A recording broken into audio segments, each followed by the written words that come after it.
altine bu nekk seen émission autotransport nag nekk émission boo xam ne di leen jukkil lépp li nga xam ne moo nekk ci xibaar ci wàllu dem dikk bi rawatina muy ci jaww ji suuf si ak géej bi gis ngeen nag fan yi nag amoon nañ une courte pause li ko waraloon mooy màggal Touba bi nga xam ne ñi dem nañ fa ci jàmm ak salaam waaye nag nemeeku nañ nag am na ñu bëri ñi nga xam ne ñàkk nañ seen bakken ci tali bi ñooñu ñëpp ni nga xam ne nag ñu ngi leen di wax nag seen famille seen njaboot di leen wax ne ñu ngi leen di masaw di leen wax condoléance parce que lu tiis lu am la ci tali bi tey nag ñu am nag kóolute di waxtaanee mbirum nag deme dikk bi bu aajoo ci géej bi deme dikk bi ci aajo géej gi ci ñenn spécialité mooy mbirum les auxiliaires du transport soo déggee maanaam les auxiliaires du transport te ñu gën leen xam ci turu les transitaires tey nag looloo tax tey ñu dalal ki nga kenn koo xam ne xam-xam màcc na ci wàllu mbir bi parce que secrétaire général syndicat national des auxiliaires du transport du Sénégal SNATS muy Mor Diop te en même temps bokk nag ci bureau confédéral central syndical bi ñuy woowee UDTS mooy Union démocratique des travailleurs du Sénégal nekk ci Pikine gannaaw nag tey na ñuy wax nag thème boo xam ne mooy rôle des auxiliaires de transport ci mbirum nag dem dikki bi lan moo tax nag loolu ci kanam xam naa ni ci ñëwaat mais galaa ñuy sóobu ci waxtaan ñu may Mor Diop mu nuyoog sunu invité yi mu nuyoo téléspectateurs yi. Merci Théodore. Salaamaaleykum maa ngi nuyu képp kuy téléspectateur Walf TV. ñu également les auditeurs de Walf FM di Yewwi Sénégal di kilifa diine yëpp di profité ci audience bi am di présenter nos condoléances à l'ensemble des victimes qui ont eu à perdre leur vie durant l'événement du Magal par le biais du transport. Merci. waaw Mor Diop suñu xoolee tey auxiliaire de transport galaa ñi teg ñuy soobu ñu xawoon nag waxtaanee mbirum nag transport maritime contrat de transport maritime parce que boo ñu waxee nag transport de marchandise par voie maritime mooy benn contrat boo xam ne dafa am kenn ku ñuy wax chargeur te ñu gën ko xam expéditeur mooy dénk nag marchandise bi benn transporteur te léeg-léeg ñu koy wax armateur ba pare mu mujjee ko fay xaalis lu ñu koy fay xaalis loolu ñu ngi koy oowee fret ci loolu nag chargeur bi mën na nekk nag expéditeur bi waaye tamit mën na nekk mandataire boobu nag léeg-léeg la ñuy wax confondre ak transitaire mën na nekk tamit ki nga xam ne nag mooy ki mu war a moom marchandise bi destinataire bi wala ki nga xam ne moo ko fi toogal transporteur bi nag moom la ñuy wax armateur bi moom moo nga xam ne moom mooy chargé wu jël marchandise bi yóbbu ko fi nga xam ne lañu d'accord beneen pàcc bi nga xam ne ki nga xam ne moo war a jël ci marchandise bi mooy destinataire bi ñu fàttali nag ci mbirum nag contrat de transport dafa am nu muy bindoo mooy lépp li nga xam ne dañ koy tënk nag dafa am nag ay convention bu nekkee nag ci mbirum nag convention internationale yi y a la convention de Bruxelles et de Hambourg waaye bu dee suñu réew nag bu dee nag contrat de transport maritime li koy régir mooy code de la marine marchande ci kaw loolu nag su dee contrat de transport international am na loo xam ne nag dañ koy faral di nemmeeku bu baax mooy lu ñuy wax le manifeste ak le connaissement mooy attesté te ñu gën ko xam ci turu anglais ci jargon kii mooy la ñuy wax bill of lading ci atum 1924 connaissement mooy attesté kan moom marchandise mooy maanaam titre de propriété marchandise bi donc nag boo xoolee nag mbirum manifeste mooy connaissement yu bëri boo leen ko dajalee mooy nekk genre manifeste pour wax nag marchandise yi dugg ci biir bateau bi diw ak diw ñoo ko moom nag mooy mën a wax nag maanaam lu régir loolu nag Mor Diop bu ñu sukkandikoo tamit ci beneen affaire boo xam ne dafa am ci mbirum auxiliaire de transport parce que auxiliaire de transport nu ñu ko mën a définir mooy loo xam ne dafa nekk interface entre société de transport yi ak clients yi ñoom nag seen rôle souvent dañuy conseiller client bi boo bëggee yóbbu marchandise bi nii nga ko war a jaaralee boo ko jaaralee ni xëy na dina yomb facilitation yi moo ci am léegi nag ba client bi apprécier mais nag dafa am yoo xam ne daf ci am parce que am na deux types nag d'auxiliaires de transport il y a ce qu'on appelle les mandataires et les commissionnaires bu dee mandataires yi ñoom nag lenn amuñu dara ñoom daal leen kooku yóndi moom la ñu war a exécuter à la lettre def ko pour mën a après fin bi mu mun leen fay xaalis donc ci transitaire yooyu moo tax ñu gën leen ooyee ci tout transfert am na ci transfert portuaire ou aéroportuaire loolu yëpp nag dafa nekk bu dee transfert portuaire ou aéroportuaire moom en général day utiliser deux modes de transport donc te loolu souvent moo tax ñu leen di ooyee consignataire de marchandises parce que ñoom lenn lañ leen war a wax mooy nañu jël affaire bi rassembler li ñu war a def lu ñu leen wax ñu def ko ba marchandise bi yegg fu mu war a yegg beneen bi nag mooy si mbirum ba léegi bu ñu desee si ordre mandataire boobu am na lu ñuy wax commissionnaire en douane moom nag commissionnaire en douane day nekk facilitateur entre client bi ak douane c'est-à-dire day dem ci douane bu ñëwee ne ko dama bëgg a génnee sama marchandise par exemple port mu ne ko marchandise bi xaaral ma dem xam ñaata ngay fay mu dem douane jëlal ko yëpp defal ko note lan la koy intéressé mooy fin bi mu jël facture détaillé ne ko kat lii kat moom nga war a fay. beneen mbir mi mooy mbirum commissionnaire nag ku ko xamul mooy moom dafay organiser mbiram système de transport ak yenn sous-traitants yi donc mais dafa am lenn loo am mooy lenn ci biir transport bi yenn affaires yi moom bu ko amee bu amee rek rëq-rëq moom responsabilité am engagé na ci su nekkee nag lu ci koy sant nag mooy résultat parce que ci kaw loolu am na lu bëri loo xam ne mën na ci intervenir comme par exemple li ñu ne groupage mooy dajale marchandise yu bëri nit yu bëri yóbbu ko point A ba point B bu paree yëpp ñooñu ku ci nekk fay ko xaalis donc moom lu ñu ko sant rek mooy fin bi bu affaire bi amee ñu ne ko lii loolu yëpp nag dafa tënk na te wane ne ko doon am na complicité ci auxiliaire de transport Mor Diop tey pour fii Sénégal dañoo gis ne mbirum auxiliaire de transport transitaire gëdd bu mu amoon bu njëkk ba ak léegi bokkul lan moo tax loolu. Merci beaucoup pour cette question soo ma mayee tuuti rek ma ñëw définir un peu le cadre des auxiliaires de transport parce que à partir de là la ñuy gën a mën a xam diagnostic bi lan mooy les principaux problèmes soo ma ko mayee rek nous sommes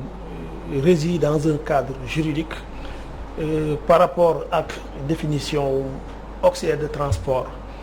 tey jii nous avons ce qu'on appelle une convention comme ni nga ko xamee. wolof voilà tey jii dañu am benn convention comme ni nga ko xamee convention bu ngi di convention des auxiliaires de transport convention bi mu ngi juddu le 16 décembre 1957 à Dakar loolu c'était bien avant même les indépendances 3 ans avant l'indépendance du Sénégal soo demee ci biir charte boobu ñu tuddee convention dafa am ce qu'on appelle le champ d'application ceux qui sont applicables par rapport à cette convention ñi xamante ni ñoom ñoo sosu ci charte bi bi si njëkk mooy dañ ne liggéeykat dañu war a nekk ay liggéeykat yu spécialisés dans l'organisation de transport du côté marchandise liggéeykat yooyu tamit dañuy am spécialisation benn wala ay yu bari am na ci am ñett ba ñeent ba juróom ñu doon tuddee ay polyvalent suñ génnee ci loolu ci mode principal transport bu mu concerné 3 secteurs mën nañ ko ci définir mooy secteur aéroportuaire secteur portuaire ak secteur routier su ñëwee nag ci wàllu entreprise ñu koy wax établissement mooy entreprise yoo xamante ne dañuy def accollage manutention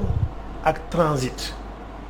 dafa am ñaar ñu ci sos toujours rek ci définition bi loolu du samay kàddu man rek wante convention bi 1957 moo ko définir noonu ñu siy liggéeyee tamit ci wàllu charte amul lenn lu ko soppi boobu ba ñu ko amee ak tey jii muy wax commissionnaire en douane commissionnaire en douane te am na transitaires yi am na ñuy wax consignataire de navire ils sont inclus dedans tamit ñii wax tamit commissionnaire de transport te jamono yi passé yàggul dara ñu dégg seen coow ak port agence de voyage ci lañ bokk et enfin lépp loo xamante dafa nekk établissement de transport maritime tey soo gisee yëf yi gën a yaatu ba tax ci wàllu transit bi moom ay mandataires ak ñoo xam ne sont des indépendants bu la ñu waxee noonu parce que nekkuñu apparemment dans aucune structure formelle ñooñu ay businessman la ñu mën a tuddee parce que du ma ne duñ ay déclarant en douane même suñu ko nekkee mais dafa am loo xamante nii mënul ñàkk dans une organisation formelle ñooñu dañuy mener souvent la plupart du temps une concurrence déloyale boo xamante ni maanaam ci njëg yi dañ koy wàññi bu jéggi dayoo tamit clients yi leen di jox tamit seen ay liggéeyukaay wala seen liggéey dañ ko confier clients yi tamit également dañuy courir benn risque boo xamante dafay xaw a yaatu trop lu indi loolu nag bokk na ci bëgg quelque part njëgu gën a yomb benn bis topp tamit entreprise dañ embauché tul te léegi tamit du dem def formation ba génn war a liggéey amul fenn fu mu toog di fa liggéey du toog këram ak xiif di ko rey mbaa muy gis njabootam di souffrir day génn outil lu mu am loolu moo indi prolifération bu dañ ko tudde noonu ci wàllu boobu. d'accord lu weesu loolu gis nañ ne beneen affaire boo xam ne dafa am mooy ku nekk da ngay jékki-jékki rek daa débarqué port li nga doon gis bu njëkk ba c'était des structures bien organisées mais da ngay agsi port rek ku nekk daw lan ngay ut lan ngay génnee lan ngay def bon finalement am na benn désarticulation boo xam ne kenn xamatul fan nga jëm. loolu noo ko jàngatee loolu. waaw ni ma ko jàngatee mooy ñooñu ay rabatteurs lañu si ëpp te dafa nécessité tey jii fi jamono toll ak mondialisation bi que ñu gën a réorganiser le secteur portuaire ndaxte ñooñu di rabattre am na ñoo xamante ne dañ leen di jël à la limite am na ñoo xamante ne doo leen gisaat sax bu na xasee encaissé dossier encaissé sa xaalis di ci daw ba sonn souvent la plupart du temps dafay mujj atterrir ci ay commissariat wala ay tribunaux ay escroqueries et cetera loolu bon la responsabilité revient entièrement à l'État c'est à eux d'organiser le secteur par rapport ci ak loolu ndaxte tey jii mënoo dugg port te amoon ce qu'on appelle un accès l'accès du port est réglementé comme c'est réglementé wax dëgg yàlla loolu mën na ñàkk daal. mais lu andi raa du port yi parce que tey da ngay gis kenn mu ne waaw sàcc nañ sama bagage port ak yooyu. bon en fait je peux dire ras de port mën naa ne jargon la bu ñu utiliser mais wàññeeku na léegi bu baax le pourquoi wàññeeku na bu baax mooy tey jii l'accès est très bien filtré bien vrai que dina am ñu échappé loolu mënul ñàkk dans une société ou bien dans une communauté li koy def mooy foo dem dans la vie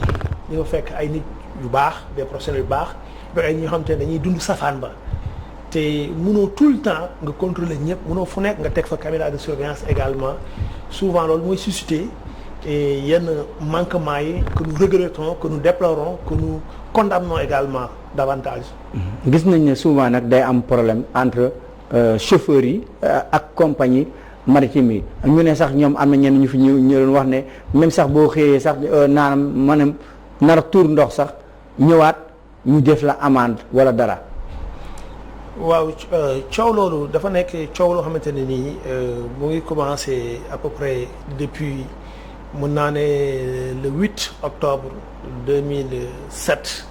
mooy juste après concession Dubai Port World bi loolu amee nit ñi dem ci évoluer récemment li am comme problème ba transporteurs yi ñuy wax commissionnaire de transport di ko fustiger bokk na ci ay taxes yu ñu leen teg yoo xamante ni détention lañ ko tuddee détention du conteneur tey jii fekkante ne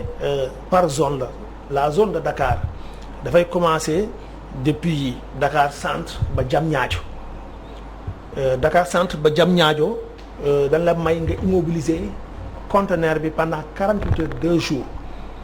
2 jours yi am na ay entreprises yoo xam dañuy uniformaliser loolu def ko 3 jours je peux citer le cas de CMA CGM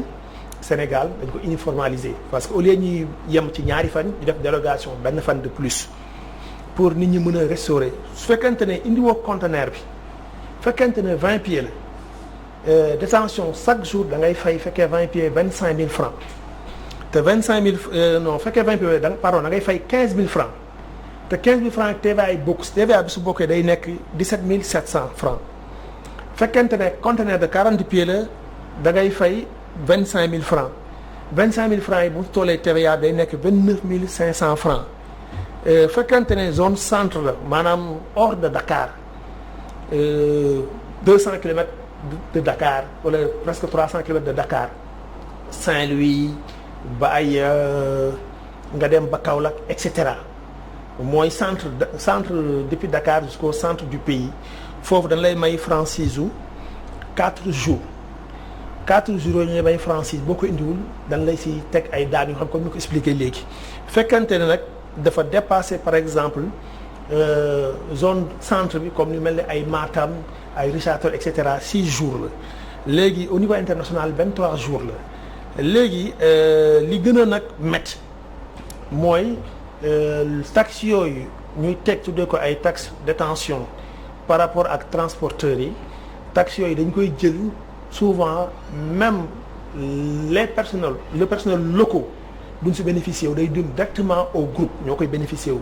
te ñoom ñooy liggéey bi te leen stop mooy transporteur bi dafay ñëw bëgg a dugg port ñu ne espace amul nga bëgg a dugg biir concession Dubai Port World ñu ne espace amul léegi yow yaa ngi transporté conteneur bu ko indi mënoo ko indi te pour nga dugg li gën a métti mooy y a une nouvelle entité qui s'appelle AGS aménagement gestion et service pour nga dugg ci biir port bi lu si ëpp da ngay fay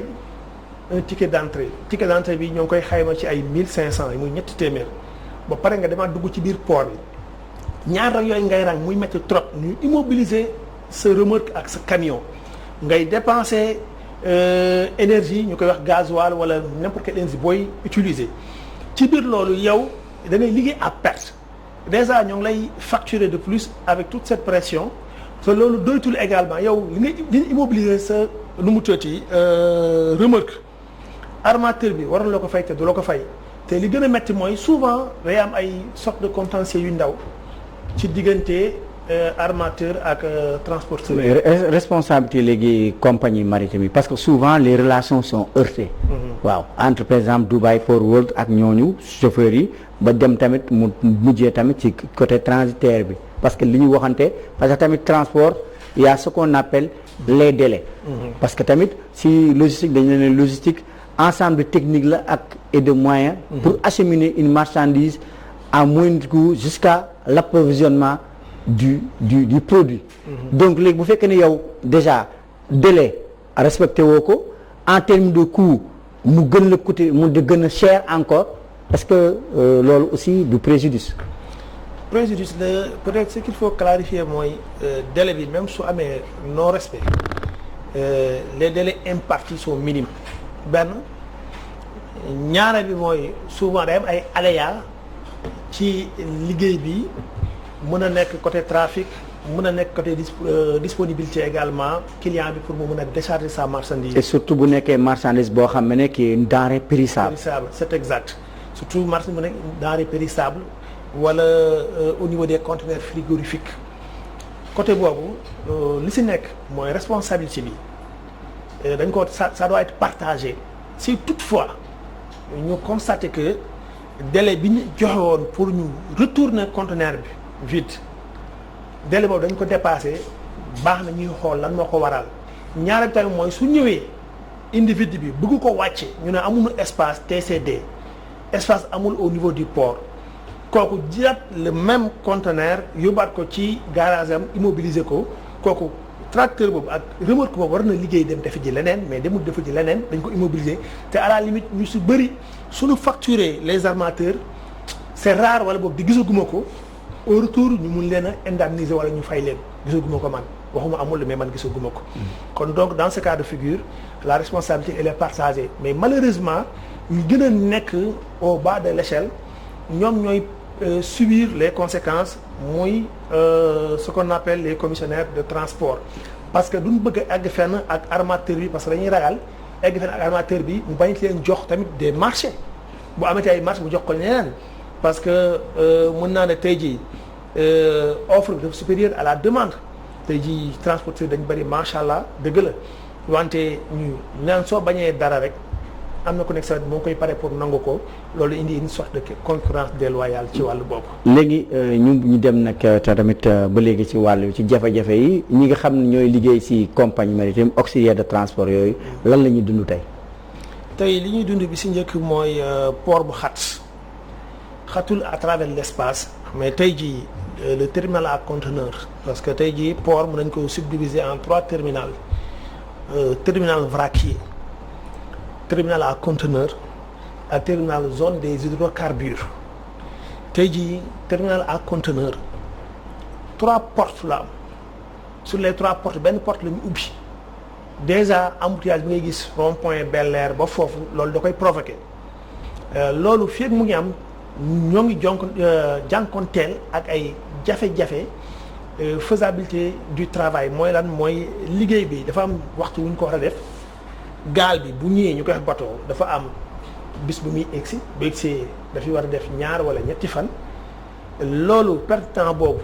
di impacter ci liggéey bi dafay ñëwaat également ba ci travailleurs yi jàpp tamit armateurs yi te loolu je pense bien li ñu indi muy aménagement ak gestion service ñu koy AGS je pense war nañ ko gën a mën a xoolaat par rapport à l'accès ak ni ñuy gérer port bi ba fluidité gën a mën a am parce que tey jii on peut pas comprendre portu Dakar ñu koy portu Sénégal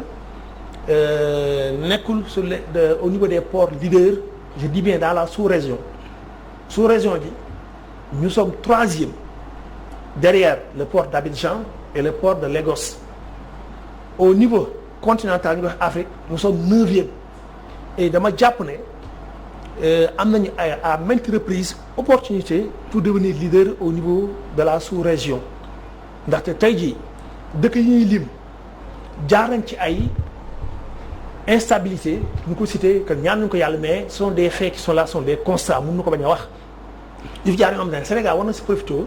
que ce port soit un véritable hub au niveau continental au niveau de la sous-région mais malheureusement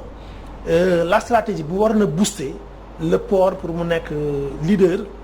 quelque part je peux dire que dafa des daal. dinaa la ko dëggal sax parce que capacité port c'est li koy def port ñu ne nii lii port la c'est le tirant d'eau te que récemment sax lañ doog a yokk Sénégal suñu tirant d'eau après combien d'années d'indépendance on se pose la question la volonté politique c'est quoi pour quand même créer d'autres ports ñuy agiter port minéralier Bargny loolu yëpp mais on voit que vraiment ce sont des projets parfois mornés wala il y a pas de volonté politique vraiment pour mettre en œuvre ces projets. waaw tirant d'eau bi wax lu am solo et c'est tellement technique parce que loolu tax na lu ñu indi la gàllankoor ba yenn gaal yi mag yi duñ fi mën a egsi parce que tirant d'eau mooy ndox bi nekk ci kaw ci suuf parce que coque bi pour mën a ñëw dugg te fekkante ne dafa faible Dakar ba lu ñu mujjee am comme statistique tirant d'eau bi mu ngi bi gën a xóot mu ngi nekkoon ci 13 mètres looloo waral ñu ne dañuy créer 2 nouveaux ports benn port bi nekk le port de Bargny Sendou l'autre port nekk le port de Ndayane portu Bargny Sendou dañuy si estimer di xaar mu nekk un tirant d'eau de 18 mètres le port de Ndayane nekk un port de 20 mètres de tirant d'eau léegi tirant d'eau yi ñuy xalaat ak ports yi mais quand est-ce que nous allons voir ces ports loolu tamit c'est une équation parce que tey jii man mënuma comprendre que le port de Dakar ñoo ngi ko defar depuis 1857 ñu inauguré ko en 1866 à peine on peut dire 7 ans 8 ans maximum lañ defar pour construire port bi ñu ne léegi un véritable port un port moderne mën nañu ko defar ci 3 ans depuis quand on a commencé à parler le port de Sendou ñu avancé si dañ ko defar avec 290 milliards ba tey on n'a pas encore vu ñu jóge ci loolu ñu ne le port de Ndayane dañ ko defar avec plus de 1000 milliards ce projet waroon na voir jour d'ici 2022 voire maximum 2023 mais jusqu'à présent on fait du sur place kañ la ñuy am bokk ces ports là parce que il y a 2 solutions hein. Il y a 2 problèmes qu'il faut solutionner bi ci njëkk mooy la population riveraine pour qu'ils puissent accepter le projet je pense que am na lu des mais d'ici peu de temps ñoo ngi am yaakaar que ni solution dina am beneen bi ci topp mooy les partenaires ñu ko war a liggéey je pense bien que maquette am na nit ñoo ngi avancé mais ba tey daal ñu lu ñuy xaar pour mën ko gis au niveau de l'État mooy ñu mën a matérialiser ñaari port yooyu xamante nii benn bi vrac yi lay nekk benn bi terminal à conteneur lay nekk. léegi management ressources humaines yi surtout les auxiliaires de transport au niveau des sociétés est-ce que salaire yi baax na est-ce que vraiment am nañ luy conditions requises pour ñuy liggéey ak xel bu dal. management bi je peux dire que def nañ ay efforts mais li des moo ëpp fuuf ndaxte tey jii li gën a difficile mooy ngay liggéey te mënoo tenir au bout 2 mois tey boo demee dans pas mal d'entreprises du mu cité benn tour lu si ëpp mooy travailler dañuy demander quinzaine bi mooy parce que tout simplement dañuy am ay difficultés par rapport à la rémunération mën na gën a yokk mën na gën a baax parce que tamit dañ ko fa liggéey à travers des dividendes parce que waxuñu rek war nañ leen jox boo xamante ne tegul ci benn donnée factuelle loo xamante ne productivité travail ñoom ñoo ko liggéey leur labeur leur sueur ñu ñàkk ko te mënuñu si bénéficier wu ñu koy bénéficier wu en général bon c'est le capital et puis jeex na management bi tamit leen am na mooy quelque part tamit on rencontre des difficultés face à l'organisation des élections de délégués du personnel dëgg la inspection du travail que nous saluons de passage ñoo ngi siy liggéey ba am solo mais souvent dafay am ay lenteurs yu xaw a bari voilà ñuy saluer l'ensemble des inspecteurs du travail et les contrôleurs ñi nga xamante ne ñoo ngi ci wàll bi ci liggéey am ñun quoi. mais côté payol parce que yaa ngi agité convention bi tey est-ce que ci convention boobu lañ leen di fayee ba léegi. waaw convention boobu ñoo ngi leen ci fayee y a eu des améliorations ci grille salariale yi mais dafa minime trop parce que soo xoolee.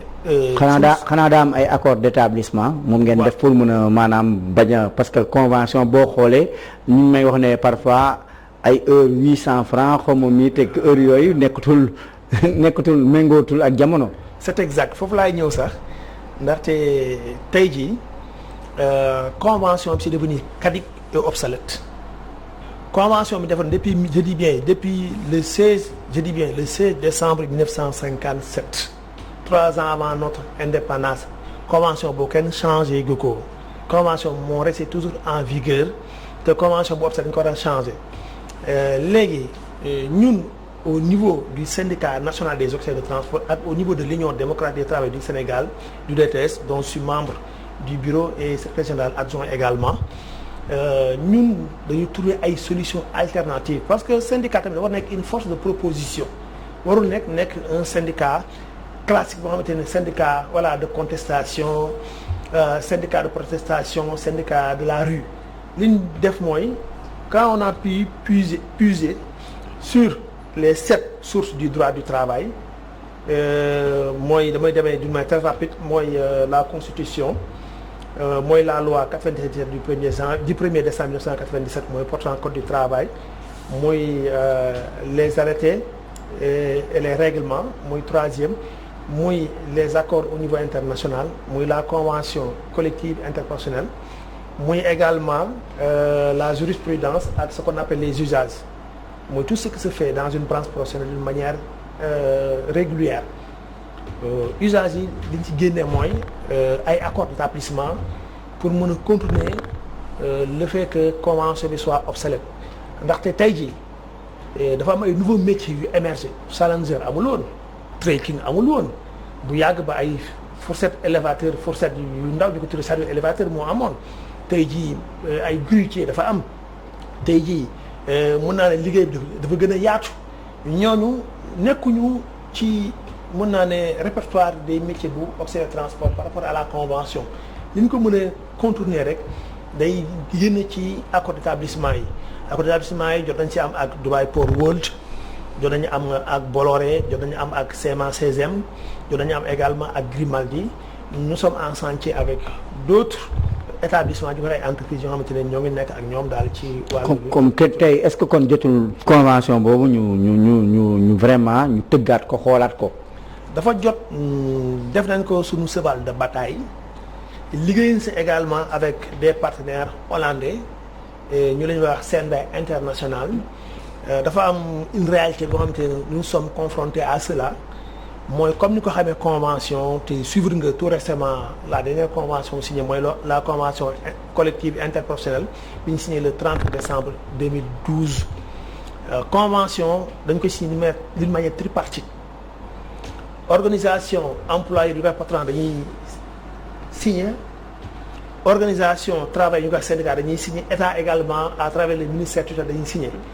yoon ne pour ñu mën a dénoncer une convention maanaam changer ko il faut que nu mu tudd les 2 tiers ñu d'accord pour ñu ko dénoncer ñun bu ñu d'accord en tant que travailleur ñuy xeex di ñafe pour ñu revaloriser ñu actualiser mettre à niveau la convention des auxiliaires de transport du Sénégal mais loolu xëy na li ñu siy génnee muy yokk ci wàllu liggéey ak ci wàllu koom jëm ci travailleur arrangé patronat bi peut-être amul si intérêt mais léegi nag yéen dans ce cas yaa ngi ne syndicalisme force de proposition force de lii est-ce que inertie boobu dina tax patronat bi parce que li ñu wax rek la nature a horreur du vide et que patronat bi moom profit lay gën di bëgg di am yéen ngeen gën a bëgg seen amélioration conditions de travail et de vie te yéen ngeen toog jàpp croiser les bras waa ji dérouler parce que jamono yi passé gisoon nañ fi leen bu ñu demee ba patronat bi bëgg remise en cause de l'article L42 en disant que le code du travail sénégalais est trop contraignant loolu la ñu waxoon ci jamono Ablaye Wade ci jamono Macky Sall aussi ñoom patronat bi ñëwaat nañ pour def remise en cause article L42 yéen syndicats yi ngeen toog ci ndul bu yàggee est-ce que duñu dox ci kaw liggéeykat yi. waaw je pense bien que tooguñu nekk ci ndum te yàlla def na leen suñu yëngute ak sunu Pastef ak sunu xarañte moo tax ba article boobu investisseurs yi ñëw nañ depuis je dis bien depuis Abdoulaye Wade ba tey ci Macky Sall kenn ku fi ñëw li mu njëkk wax mooy L42 ba L47 nañ ko dindi ci code du travail bu Sénégal. mais moo xam nga li ma jaaxal tey fu mu toll nii syndicats yi dañoo mel ni maanaam nekkatuñu syndicat parce que nañ ma baal tey syndicats yi muy maritime muy fépp muy ñëpp lan la ñuy gis léegi ce sont des organisations bon duñ ne damay publicité wala dara comme genre frappe phrase dégage yéen askan ngeen war a taxawal liggéeykat yi ñooñu tey récupérer seen combat ay liggéeykat yi nga xam ne comme ay Sigelec ak ñeneen j'en passe dañuy xëy dàq leen licenciement abusif ngeen toog gars yi ñoom ñooy récupérer léegi yéen syndicats yi liggéey bi ngeen waroon def mooy être au service des travailleurs s'enquérir de leur problème parce que centrale syndicale yi tamit même chose te yow njiit nga ci centrale syndicale bi nga nekk daa mel ni ne tey gis nañ IPRES xoolal situation bi fa nekk même chose les centrales syndicales bon dañu nekk genre spectatrice na ma yàlla baal. en fait loolu lu waral liggéey bi des na on le reconnaît à l'avance te syndicats yi ñu war a taxawee tamit dafa des ak doole peut-être mën nañ ci ñëw ci ay fànn yu bari mais dafa am tam noonu daf ñu topp li ñu topp tey jii xoolal lu am une convention depuis 1957 les Sénégalais méconnaissent même ndax convention wala syndicat auxiliaire transport am na j'en reviens ci wàllu boobu. mais 57 ba léegi. ak yéen chaque année ngeen jël ñu tundun palais yéen syndicats yi def seen manifeste ak seen cahier de doléances jébbale amul benn résultat liggéeykat yi nekk ci précarité bu yàggee mais on se demande yéen syndicat transport yi yéen lan mooy seen wareef ci loolu lan mooy seen responsabilité am ngeen si responsabilité parce que yéen la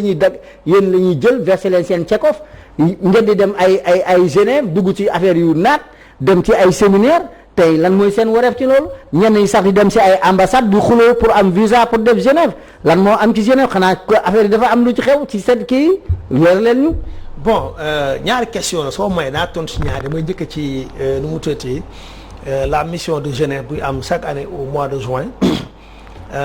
muy am OIT au Palais des Nations ak BIT man de mën naa wax ci organisation bi ma bokk et je lève ma main haut et fort yàlla dogal na mosuma tukkee ci dërëmu nu mu tëddee check-off wala organisation nu mu tëddee ci travailleur déedéet mosul am te je peux dire que maa ngi sama 7e je dis bien 6e année consécutive 7e même année consécutive je dis bien musuma rate benn yoon la conférence de Genève loolu yàlla def na ko macha allah boo nekkee ndaw ba tey maa ngi si participer te musuma yóbbu wala. parce que dégg naa seen yenn gars yi sax bu ñu demee Genève commission sax duñ ko def bu ñu accès ba teg bagage yi traversé nañ dem nañ Allemagne ñi dem nañ Italie du commerce ñenn ñi seen soxna sax la ñuy yóbbu waaw. loolu moom waaw li nga wax man dama la ko bañee parce que dama ko dund mbir foo dem 7 ans xam nga fa lu bari te damay wax ne musuma jël ceeko fu benn travailleur musuma si am sax accès jël benn travailleur jënd si billet avion musuma si am ordre de mission wala ma wàcc aéroport jëlee ma si ticket sax métro musul am loolu moom yàlla dimbali ma si ñaare bi mooy li ngay wax ay constat la tout n'est pas parfait mais am na ñoo xamante ne nii boo demee biir Genève li nga bëgg taxawee noonu parce que loolu moo waral au niveau des commissions souvent plénières yéen di jàll loolu du Sénégal kese identité Afrique quelque part la te du man dong. mais Mor élection de représentativité syndicale yi fi génnoon centrale syndicale yi. lu graaw presque sur 1 million de travailleurs 35% kese ñoo dem sax participer à ces élections ñu dem ci 35% yooyu est-ce que aujourd'hui loolu warul tax tey comme li may wax rek syndicats yi seetaat seen doxalin parce que vous êtes certes une certaine force de proposition mais da ngeen war a défendre liggéeykat yi léegi est-ce que nekkul leen yéen léegi nekkul leen tàccukat patron yi rek parce que liggéeykat yi ñu ngi tumurange coût de la vie dafay yokku ñi dañoo sonn denrée yi mu ngi nii métti passe bi boo xoolee da ngay sonn pour dem ak kii yëpp tracasserie yi nga koy dundee c'est-à-dire que boo xëyee da ngay stress bu dem liggéeyi nga dem sa biir entreprise stressé boo wàccaat stressé moo tax tey boo xoolee tey espérance de vie bi Sénégal bu ñu ko doon évaluer tey dafa wàccaat parce que 55 ans la woon mais léegi moom mooy loolu. léegi tout il y a 2 ans de cela ñoo ngi ci 57 ans su ma juumul yokku na ba 60 ans léegi ñun mu ñu nekk ay spectateurs ñun quelque part. syndicaliste comme disait Aline Sow yàlla na ko yàlla yërëm te yéexe ñu nee na syndicaliste bu mat syndicaliste xal xajut ci poos wala sa poos nga lay lakk si yére wàcc yaa ngi dégg bu baax tey jii ñun mën naa ne secteur yi ñu gën a envier au Sénégal je dis bien secteur yi ñu gën a envier au Sénégal tey jii Auxerre Transport ci la bokk et c'est un combat que nous avons porté pendant des années et nous avons eu des acquis lu tax loolu mooy tey jii bëri na ñoo xamante ne nii xamul sax lu xew bi port mais jàpp na ne kuy liggéey port rek nekk nga millionnaire wala am ba alal yaa ngi dégg loolu. mais li wax gars yi embauché tuñu te ngeen toog dina seetaan yaa ngi koy wax sànq. yéen syndicats yi lan ngeen di def si loolu lan mooy seen combat ci loolu pour que gars yi embauché parce que da ngay gis koo xam ne statut journalier ñaata at wala statut yéen lan mooy si seen taxawaay. lu tax embauché tuñu c'est une question cruciale qui nous intéresse ñun ñoo ngi def ce qu'on appelle organizing comment s'organiser que désyndicalisation mën a dañ à travers yenn fléaux yi lu tax embauché tuñu c'est clair besoin en personnel bi mu ngi fi ressources humaines bi ñoo ngi soxla toujours mais société yi dañu dem ci benn dynamique de placement dynamique service intérimaire dynamique bu nga xamante ni tey jii loolu du quelque part c'est une fenêtre que l'État a pu ouvrir fenêtre boobu pour nit ñi mën a def le travail intérimaire ñun depuis l'apparition de ce décret ba tey jii mu ci toog te duñ wax ne lii fi kër gi jëm ba fi mu jëm baaxul te nekkul Auxerre Transport c'est au niveau même des banques il y a trop de prestataires de services tey jii lan laa bëgg nga may ma tuuti rek ma ñëw si mooy. mais est-ce que kon seen pacte de stabilité sociale bi ñu wax am na njëriñ c'est ça la question. waaw pacte bi am na njëriñ mais njëriñ bi dafa bariwut bu tax njëriñ bariwut mooy pacte bi c'était juste mu am stabilité mais pacte bi nga xamante ni bi ñu ko signé quelques années après Sénégal li mu am ci grève dafa battre le record de tous les temps face à une grève récurrente boo xamante ne l'ensemble des secteurs partout foo bës day metti lépp nekk nu mu tudd en ébullition tey jii kon pacte bi ça nécessite d'être revu il y a eu des assises tout récemment yàggul dara tey jii li ma bëgg a wax mooy quelque part dañu am benn responsabilité boo xamante ne nii daf ñu incomber ñun les responsables syndicaux incomber également d'autres responsables mooy on ne communique pas wala si on communique pas par rapport aux attentes tey jii saa bu ñu déggee rek quand il y a des tensions parce que li nga wax nii pour l'augmentation nu mu tuddati des revenus ñoom si nous avons dit même il faut un nouveau contrat social face à l'État du Sénégal et face aux employeurs parce que tey jii pouvoir d'achat bi dafa élevé de telle sorte que travail mënatul survivre waxuma sax vivre survivre mënatu ko parce que tout simplement boutique boo dem dañ fa fees del ak ay bor marché boo dem la même chose tey jii même au sein des entreprises dañuy tontine pour mën a lan pour mën a weer bi nga mën a réaliser une petite somme. am ñu nekk ci Covid bi profité déclaré faillite. pour liquider seen travailleurs. yéen syndicats yi lan ngeen ci dox. parce que gisuñu leen lenn ku ci wax dara. gisuma kenn ku ci wax dara ci loolu dañuy toog ne ci ñun noppi am na si ñoo xam ne dañoo ñëw profité ne kii bi waaw vraiment damay wàññi préparé nag dem recruter waat beneen personnel teg ci te dañoo ne nag amuñu xaalis. La situation du Covid je pense bien que musuñu activer face à la situation du Covid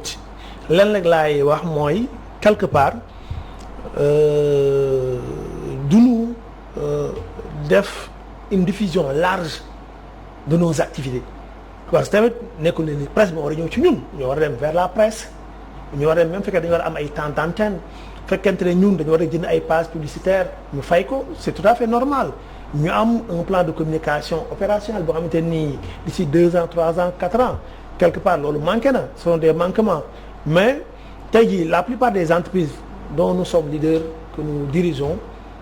wax dëgg yàlla tout au début il y a eu même des menaces de licenciement des menaces pour brandir que pour motif économique dañu war a mën a wàññi yenn travailleurs yi wala wàññi sax yenn salaires yi avant même que cette ordonnance du mois d'avril génn signée par le président Macky Sall nous sommes mis debout comme un seul homme pour taxaw def face avec ces patrons yoo xam ne dañu bëggoon a profiter ci la crise sanitaire pour mën a wàññi yenn travail parce que seen liggéey dafa gënoon a yokk il peut pas prouver cela pour nga mën a avancer nga brandir motif économique il va falloir li ñuy tourner en roulement nit ñi nga def chômage partiel liggéeykat yi également dootuñu mën a am heure supplémentaire yow dootu mën a recruter mais mënoo di liggéey au-delà des horaires normaux ba pare nga bëgg ne da ngay wàññi parce que bateau bu ñëwee accosté au port mais bateau bi du liggéey de 8 heures à 17 heures ou à 18 heures day kon ne liggéey faut continuer lañu wax comme les aéroports ni avion yi di yéeg a wàcc dem du amul benn waxtu noonu tamit la au niveau du port kon ñooñu continuer di bénéficier wu ci liggéey yooyu mun ñu à aucun moment avancer là et bëgguma citer nag benn entreprise mais il y a pas mal d'entreprises yoo xamante ne jot nañu liggéey ci loolu wax dëgg yàlla ils sont revenus à de meilleurs sentiments loolu maa ngi koy saluer di leen remercier également par rapport à cette collaboration. léegi nag lu weesu loolu par rapport toujours si problème auxiliaires yi tey l'avenir vraiment bon ci auxiliaires yi dans le transport. parce que suñu xoolee malgré que rôle bu ñu xam ne moom la ñuy jouer. gis nañu auxiliaires yooyu sax parfois ku ci dem génn école am stage laa la wax ci biir entreprise yi. ça pose problème. yéen lan mooy seen taxawaay yéen syndicats yi parce que tamit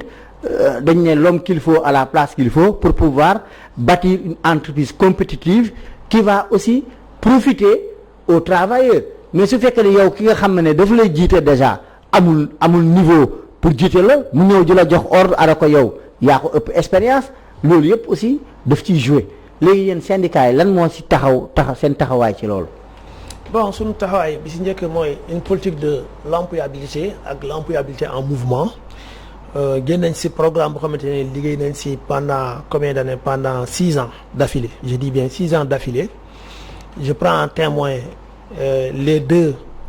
organisations d'employeurs de ce pays mooy KINES boo xamante ne Mansour Kama moo ko jiite woon ñu leen ñi profité ci occasion di leen jaal di leen massawu di ko ñaanal yàlla ko yàlla yërëm te yeexe ñu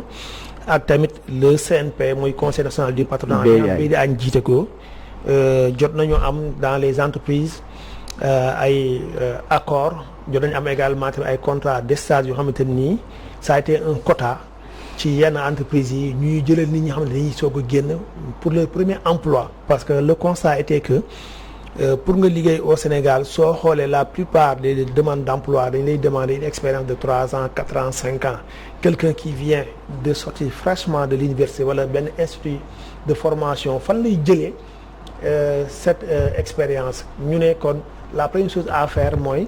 comme li ñuy wax rek bala ngaa ne naam na nga fay ne mooy nañu accompagner les juniors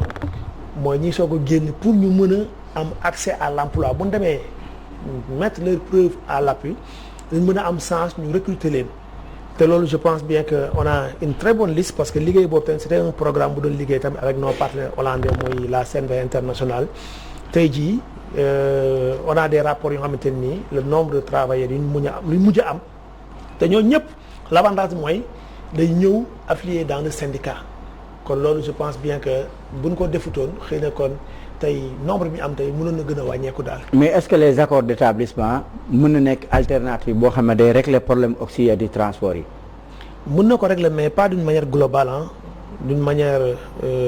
spécifique d'une manière spontanée mais soo bëggee dëgg rek d'une manière globale mënu ko régler une convention rek moom moo mën a jël en compte et en considération l'ensemble des préoccupations des attentes et des aspirations des travailleurs issus du secteur des auxiliaires de transport. mais est-ce que croiser les bras moo leen ci génne. croiser les bras bi toog di xaar 57 ba léegi yéen mënu leen résoudre yéen ngeen ne yéen ay syndicalistes yi ñi la fa jiitu ñëwuñu ko yow réglé woo ko tey mu ngi nii mu ngi continuer 57 ba léegi jël indépendance ñaata at. man dafa am rek benn lu ma inspiré ci li ngay wax nii mooy on a eu pas mal d'acquis suñu problème je l'ai dit tantôt mooy peut-être la communication qu'il faut dafa des tuuti mais man sur le plan mën naa ne de la vie mën naa ko tuddee noonu dafa am lu ma inspiré li ma inspiré mooy Nelson Mandela ñu koy wax Madiba nee na c'est toujours impossible jusqu'à ce que quelqu'un le fasse il faut y croire. Certes, il a laissé beaucoup de plumes. Mais est-ce qu'en croisant les bras, non, en allant au séminaire, en croisant les bras, en rencontrant, peut-être qu'il y a un mouvement d'humeur, on rencontre le patron, on parle avec le patron, bon, pour 2 minutes, 3 minutes, et puis bon, connecte dem. Mais est-ce que ça peut régler le problème? En fait, nous, de nos genres syndicats, je veux dire pourquoi. Nous avons des sections syndicales dans les entreprises. Nous remonter les préoccupations des travailleurs collectifs ou individuels. Et chaque problème remonté, nous avons trouvé des solutions. Solutions, ñaar moo am à court terme ou bien à moyen terme. loolu moo am comme type de solution. lenn moo nekk tey jii moo ñun suñu croisé woon les bras tey jii je pense bien kon tey kenn du ñu fal. mais bëri na ay syndicats de auxiliaire transport. yéen la ngeen taxawoo parce que normalement loolu c'est une bataille. boo xam ne dafa war a nekk genre dynamique unitaire pour ngeen arriver à votre objectif mais est-ce que aujourd'hui vu que syndicats yi Sénégal aussi ak centrale syndicale yu bëri dëkk bu mel ni Sénégal amoo 1 million de travailleurs presque plus de 21 organisations de centrales syndicales alors que France bi nga xam ne am na presque 3 millions de travailleurs doo passé ñett est-ce que wanewul day tamit syndicat au Sénégal yi ñoom tamit ñoom gain bi aussi dafa am lu ci ama parce que da ngay dem tindun 5 personnes 10 personnes nga taxaw créer sa syndicat. loolu prolifération bi quelque part état bi jógee daf ko favoriser mooy l'état sortant quoi de Abdoulaye Wade président dañ ko favoriser parce que auparavant Abdoulaye Wade bala muy ñëw romuñu woon 6 centrale syndicale ci li may fàttaliku mën naa juum nag mais ci li may fàttaliku romuñu ko woon tey jii ñoo ngi ci 23 centrales syndicales te boo demee am sax entre temps yu fi juddu te ñu yëguñu ko ci moins de 800 travailleurs loolu jaaduwul prolifération la li ko indi nag bokk na ci suñ demee dans les négociations ce qu'on appelle les syndicats zones ñi nga xamante ne dañuy am lien ak état ba pare nekk syndicat parce que da leen di constituer de toutes pièces pour ñëw ne ñoom syndicat lañ peut-être sax quelque part lii yëf yi laaj pour ñu war a nekk centrale syndicat sax xëy na moom matalewuñ ko ñooñu nga demoon négociation ñu brandir les problèmes des travailleurs ñu war a trouver une solution ñoom ñooy nu mu ko ramer contre courant en défaveur des travailleurs loolu mënoo ko génne di ko wax fenn xamoon noo koy jooyee parce que tout simplement da nga am récépissé ñu am récépissé nga nekk une organisation formelle nekk une organisation formelle mais mënoo leen a génne dans les négociations mais lu mel noonu moo tax ba ñu waxoon ñun travailleurs yi prôné loolu ne il faut ñu xam kan mooy kan à travers cela lañ indi les élections de représentativité des centrales syndicales mais nu mu demee je pense que ñu bari am na lu ci gisee lu ci jàpp yow yaa ngi wax léegi que moins de 35 000 ont pu voter. moins de 35%. moins de 35%. sur 1 million de travailleurs 35% ñoo voté. fekkonte ne dañuy xool le quorum day wax ne on a même pas atteint le quorum parce que egguñu sax 50% yaa ngi dégg tey jii il va falloir qu'on puisse avoir des assises. du mouvement syndical. oui pourquoi pas parce que tey jii war ngeen def ndëppal seen bopp de. parce que moom vraiment vraiment ça c'est grave quoi. 1 million de travailleurs 35% ñooy dem voter la parce que fu mën ni wóolatuñu leen. xam nga ndëpp boobu dafa jot gis nga su amul ah dañuy mujj désyndicalisation bi di yokk te dañuy wax ne bala nga ne naam nga ne fa suñu demee ba ñuy dem ba travailleurs yi di gën a manquer confiance travailleurs yi di gën a démotiver face aux syndicats loolu mooy waral ak face tamit aux précarités de l'emploi loolu mooy waral ba nga dem ba ci biir même boo nekkee une grande organisation syndicale da nga dem ba ci biir tu vas devenir une petite organisation syndicale parce que yow sa taille ak sa volume ñoo ngi koy mesurer par rapport au nombre de militants et pas sympathisants c'est bien au nombre de militants qui cotisent kon loolu je pense bien que ñun tey jii dafa nekk besoin nécessaire pour qu'il y ait des assises syndicales ñu xool face au renouveau face au nouveau contrat mais social. aussi alternance bi parce que fii dafa mel ni syndicalisme profession la. da ngay gis ñoo xam ne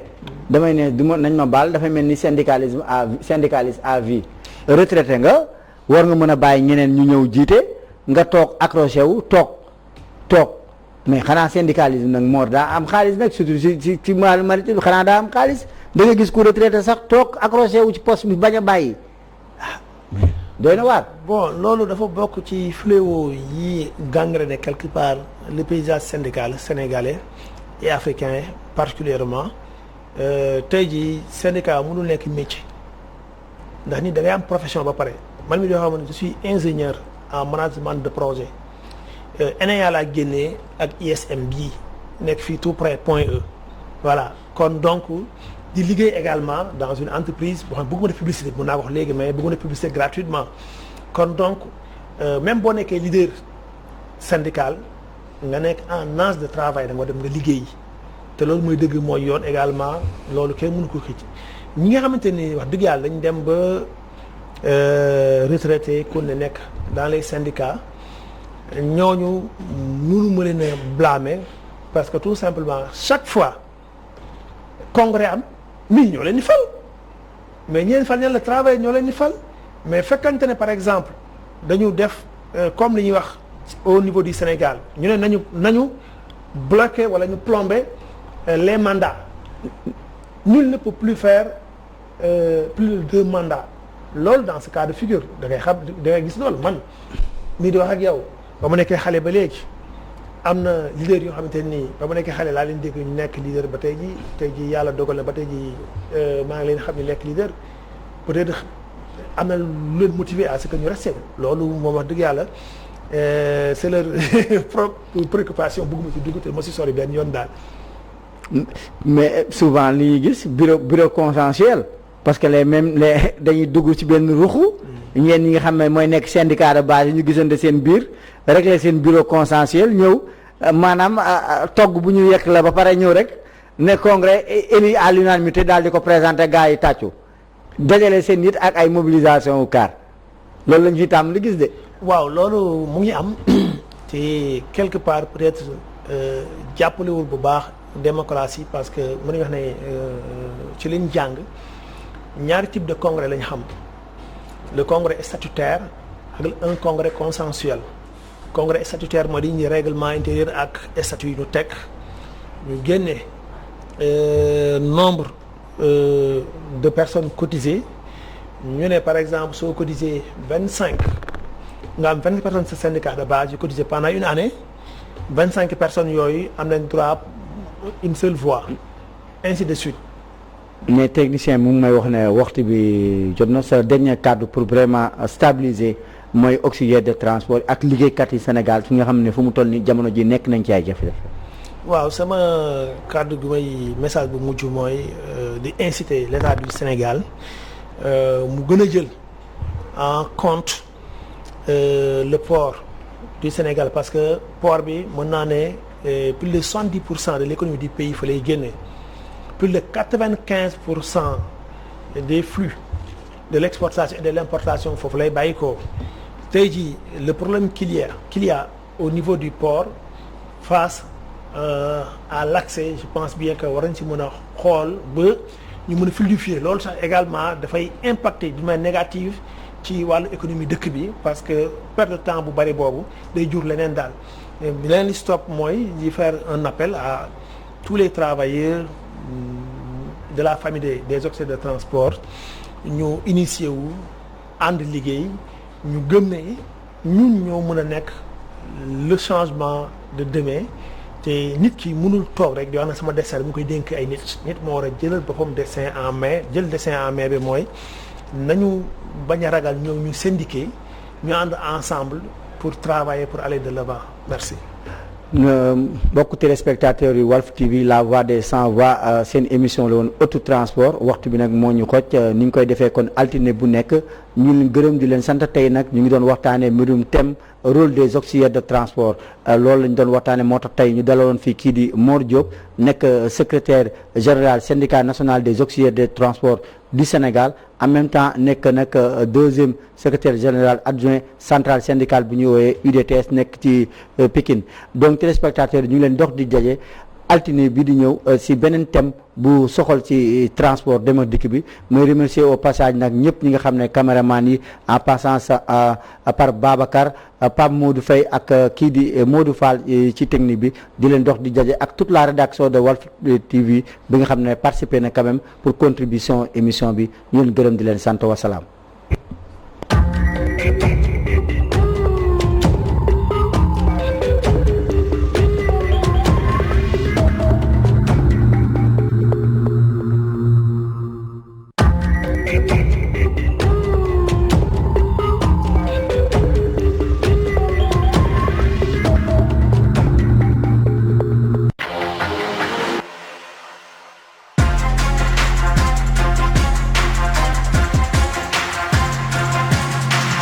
Walfadjri.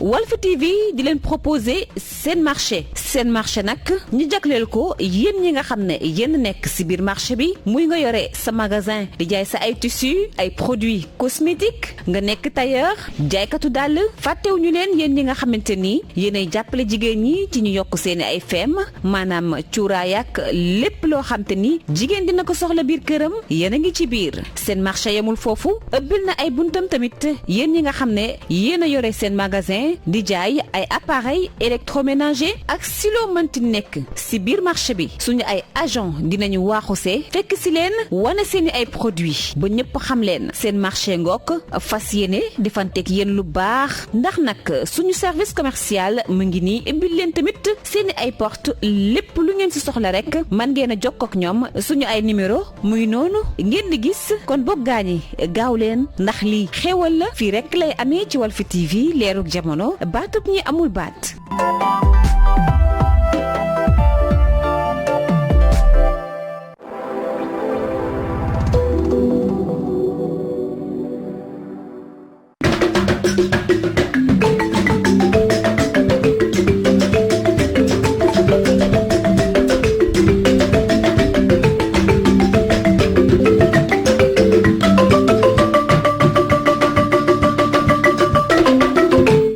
jërë ngeen jëf mbokk yi ci topp geeg teelu bi laa